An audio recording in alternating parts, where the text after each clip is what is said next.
எபேசியர் 5ஆம் அதிகாரம் 8ஆம் வசனத்திலிருந்து 16ஆம் வசனங்கள் வரை. முற்காலத்தில் நீங்கள் அந்தகாரமாயிருந்தீர்கள், இப்பொழுதோ கர்த்தருக்குள் வெளிச்சமாயிருக்கிறீர்கள். வெளிச்சத்தின் பிள்ளைகளாய் நடந்து கொள்ளுங்கள். ஆவியின் கனி சகல நற்குணத்திலும் நீதியிலும் உண்மையிலும் விளங்கும். கர்த்தருக்கு பிரியமானது இன்னதென்று நீங்கள் சோதித்து பாருங்கள். கனியற்ற அந்தகார கிரியைகளுக்கு உடன்படாமல் அவைகளை கடிந்து கொள்ளுங்கள்.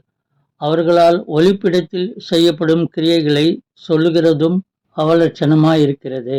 அவைகளெல்லாம் கடிந்து கொள்ளப்பட்டு வெளிச்சத்தினால் வெளியரங்கமாகும்.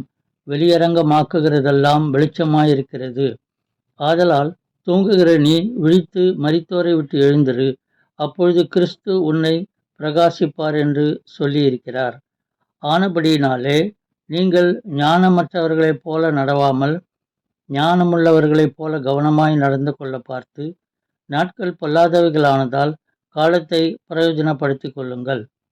அப்போஸ்தலனாகிய பவுல் மேலே குறிப்பிட்டுள்ள வசனங்களில் 3 செயல்களில் நாம் மிகவும் கவனமாக இருக்க வேண்டும் என்று சொல்கிறார். நாம் விழிப்பாக இருக்க வேண்டும் என்று 14ஆம் வசனத்தில் எழுதியிருக்கிறார்.